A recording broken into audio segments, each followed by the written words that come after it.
Olá, estudantes do 7º ano. Nesta aula vamos conversar um pouquinho sobre contos. Vamos analisar as estruturas composicionais que constituem um texto deste gênero que nós denominamos de conto. Eu sou a professora Rosa Helena Bueno, estou aqui com o meu colega, o intérprete Ezion, que está aqui abrilhantando esse momento conosco. Parabenizo a todos os estudantes por estarem aí enriquecendo os seus intelectos, né, se apropriando aí dos conceitos da área de letras, linguística e literatura. Então vamos ver aqui quais são os nossos objetivos. Então a gente vai fazer a leitura e a interpretação de um conto, vamos inferir o sentido de uma palavra ou expressão, identificar o fato que desencadeia a narrativa e vamos fazer a proposta aí, uma sugestão, né, de produção textual, um momento aí para que vocês possam produzir um conto. Então, para início de conversa, né, para a gente aquecer aqui com o assunto que pretendemos tratar, a gente começa aqui com uma questão, uma indagação, né? Vejam, animaizinhos de estimação podem ser excelentes companheiros, vocês já perceberam isso, né? Você tem ou gostaria de ter um animalzinho de estimação? Por que será que a gente fez essa pergunta para vocês? Vamos ver aqui qual o conto que trouxemos para discutir nessa aula. Então vejam, o título do conto é Tentação, e ele começa assim: Ela estava com soluço, e como se não bastasse a claridade das 2 horas, ela era ruiva. Na rua vazia as pedras vibravam de calor, a cabeça da menina flamejava. Sentada nos degraus de sua casa, ela suportava. Ninguém na rua, só uma pessoa esperando inutilmente no ponto do bonde. E como se não bastasse seu olhar submisso e paciente, o soluço a interrompia de momento a momento, abalando o queixo que se apoiava conformado na mão. Que fazer de uma menina ruiva com soluço? Foi quando se aproximou a sua outra metade neste mundo, um irmão em Grajaú. A possibilidade de comunicação surgiu no ângulo quente da esquina, acompanhando uma senhora e encarnada na figura de um cão. Era um bacê lindo e miserável, doce sob a sua fatalidade. Era um bacê ruivo. Lá vinha ele trotando à frente de sua dona, arrastando seu comprimento. Desprevenido, acostumado, cachorro. A menina abriu os olhos pasmada. Suavemente avisado, o cachorro estacou diante dela. Sua língua vibrava. Ambos se olhavam. Entre tantos seres que estão prontos para se tornarem donos de outro ser, lá estava a menina que viera ao mundo para ter aquele cachorro. Ele fremia suavemente, sem latir. Lá vinha ele trotando, à frente de sua dona, arrastando seu comprimento. Desprevenido, acostumado, cachorro. A menina abriu os olhos pasmada. Suavemente avisado, o cachorro estacou diante dela. Sua língua vibrava. Ambos se olhavam. Ela olhava-o sob os cabelos, fascinada, séria. Os pelos de ambos eram curtos, vermelhos. Que foi que se disseram? Não se sabe. Sabe-se apenas que se comunicaram rapidamente, pois não havia tempo. Sabe-se também que sem falar eles se pediam. Pediam-se com urgência, com encabulamento, surpreendidos. Mas ambos eram comprometidos. Ela com sua infância impossível, o centro da inocência que só se abriria quando ela fosse uma mulher. Ele com sua natureza aprisionada. A dona esperava impaciente sob o guarda-sol. O bacê ruivo, afinal, despregou-se da menina e saiu sonâmbulo. Ela ficou espantada, com o acontecimento nas mãos, numa mudez que nem pai nem mãe compreenderiam. Acompanhou-o com olhos pretos que mal acreditavam, debruçada sobre a bolsa e os joelhos, até vê-lo dobrar a outra esquina. Mas ele foi mais forte que ela. Nenhuma só vez olhou para trás. Sobre a autora, né? Então nós lemos aí um texto da Clarice Lispector.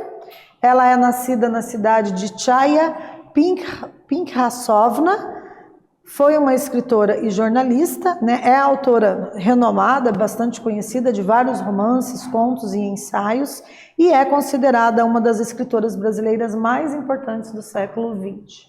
Né? Então acabamos aí de ler um conto da Clarice Lispector. Vocês provavelmente já tiveram a oportunidade de conhecer outros textos literários dessa escritora, né? Que é uma escritora bem famosa.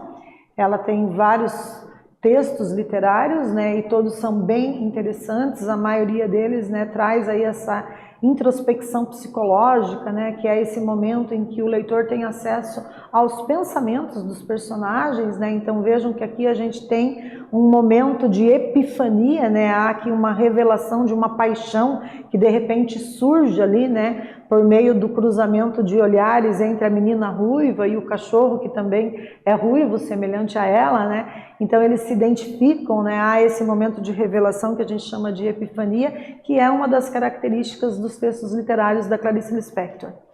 Então, agora que nós já fizemos a leitura do conto, né, vamos ver aqui o que vem para a nossa primeira atividade para a gente poder aquecer. Temos aqui um fragmento no qual a gente tem a seguinte informação: lá vinha ele trotando à frente de sua dona, arrastando seu comprimento, desprevenido, acostumado, cachorro.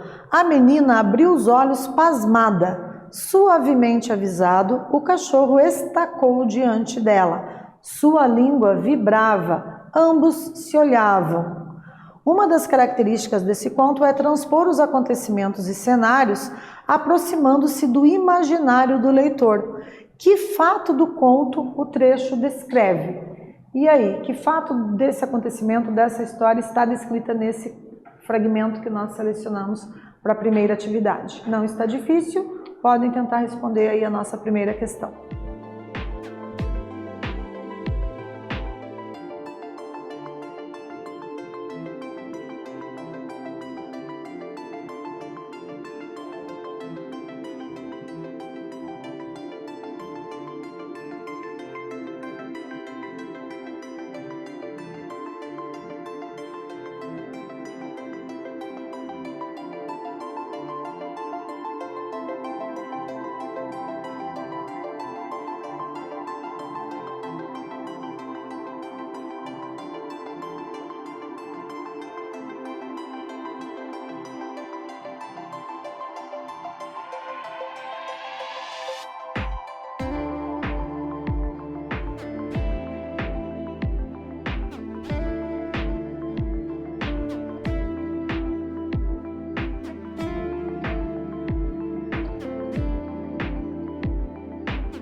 Então, pessoal, que fato será que originou aí, né, essa história, né?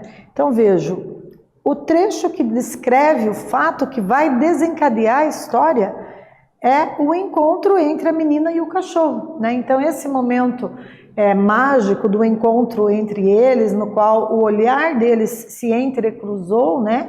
Se vocês colocaram ali que ambos se olhavam, né? Foi esse olhar que despertou uma paixão momentânea, né? Muito efêmera, muito transitória entre eles. Qualquer resposta aí nesse sentido está valendo, certo? Então foi esse olhar ali, essa paixão que de repente surgiu, que gerou ali a trama, né? Da introspecção psicológica, né? Que vai encantar também o leitor. Para nossa segunda atividade, a gente tem aí algumas frases presentes no conto, né, que estão marcadas ali pelo uso das aspas.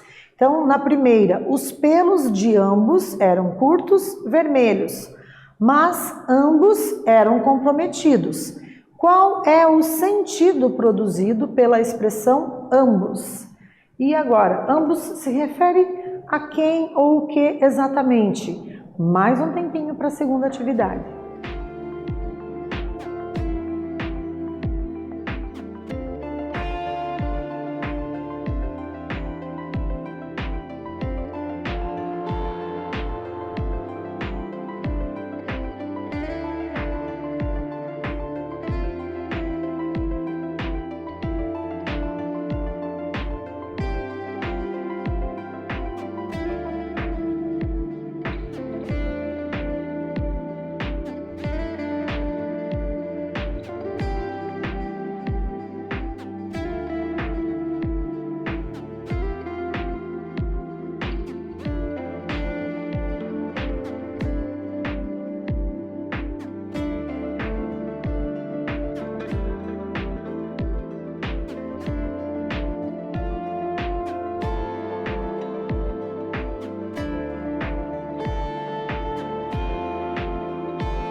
E aí, pessoal, ambos se refere aos personagens, né? Vamos ver se acertaram? Então, ambos é uma palavra que traz um significado numérico, referindo-se à menina e ao cachorro, ou seja, aos dois, né? Sempre que vocês virem a palavra ambos, se refere a duas coisas, ou duas pessoas, ou dois objetos. Nesse caso, se refere aos dois personagens, né? A menina e o cachorro Basset, ambos ruivo, né? Então, os dois acabaram se olhando, se apaixonando, porém, ambos eram comprometidos, né? Cada qual já tinha, né, um itinerário a seguir ali, né?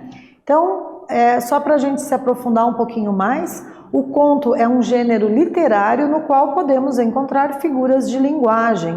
E as figuras de linguagem atribuem ao texto um significado que vai além ou difere do sentido literal, né? Então, quando nós queremos enriquecer o nosso vocabulário ali no momento que estamos elaborando um texto narrativo ficcional, como é o caso do conto, a gente pode utilizar as palavras com sentido figurado, né, ou sentido conotativo, né, que é diferente do sentido denotativo, que seria o sentido real das palavras.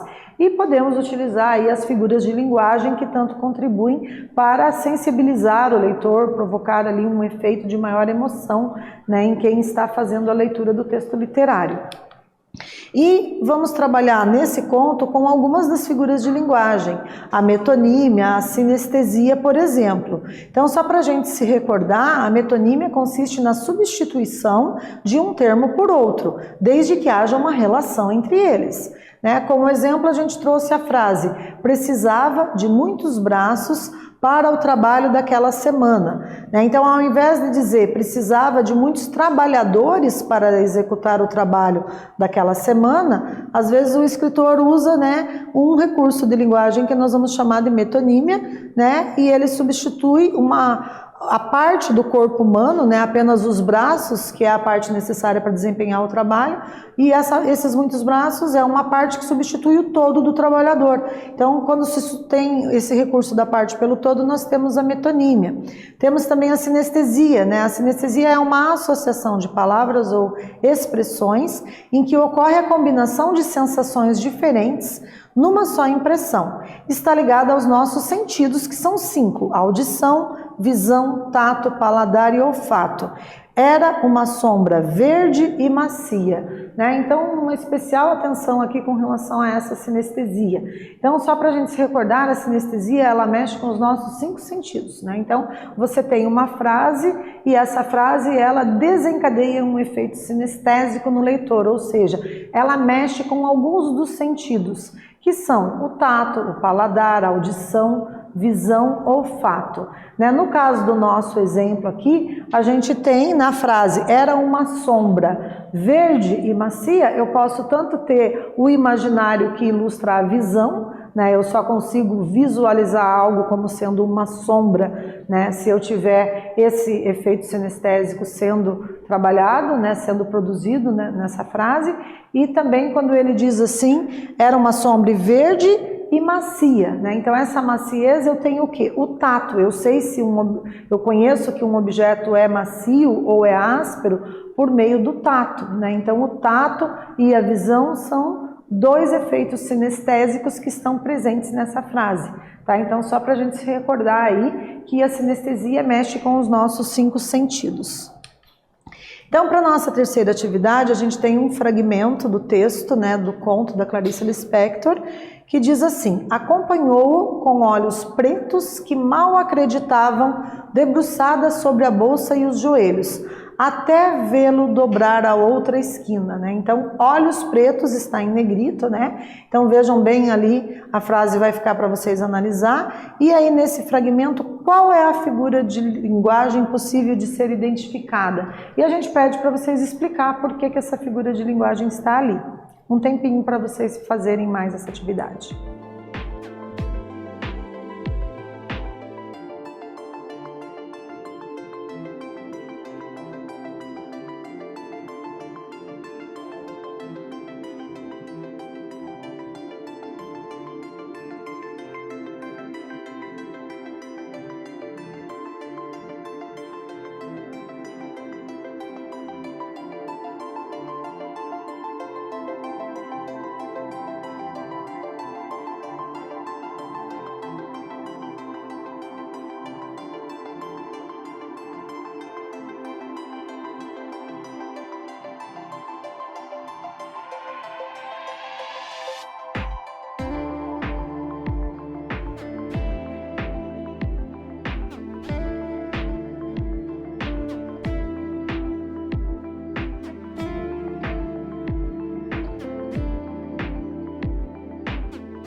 E aí, galera, vamos retornar, né? Então, vejam, nós temos duas possibilidades de resposta, né? Nós podemos ter tanto aqui um caso de personificação, como também podemos ter um caso de metonímia, vai depender de como que nós utilizamos os argumentos para justificar um ou outro caso, né? Então, se vocês responderam que se trata ali, né, de uma metonímia, a gente pode pensar assim, observando lá a frase, quando diz, acompanhou com olhos pretos que mal acreditavam. Então, os olhos pretos mal acreditavam? Não, quem mal acreditava era a pessoa, a dona dos olhos pretos, né? Então, você tem um fragmento ali, uma parte do corpo humano ilustrando o todo, né, da pessoa. Quem mal acredita em alguma coisa é a pessoa, não necessariamente somente os olhos da pessoa, né? Então, se você tem a substituição de um termo pelo outro, ilustrando a parte pelo todo, você tem um recurso de metonímia. E também nós temos a personificação, né, quando a gente atribui vida para um objeto inanimado, né? Só os olhos pretos em si, eles não têm como ter a crença ou a não crença em algo, né? Você está atribuindo ali vida aos olhos pretos. Então, quem mal acreditava era a menina, seus olhos apenas expressavam o sentimento. Então, se vocês responderam aí algo nesse sentido, acertaram essa questão, certo? Então, nessa aula, nós tivemos a oportunidade de ler um conto, né, intitulado Tentação, da Clarice Lispector. Estudamos algumas figuras de linguagem. Espero que vocês tenham gostado e até breve.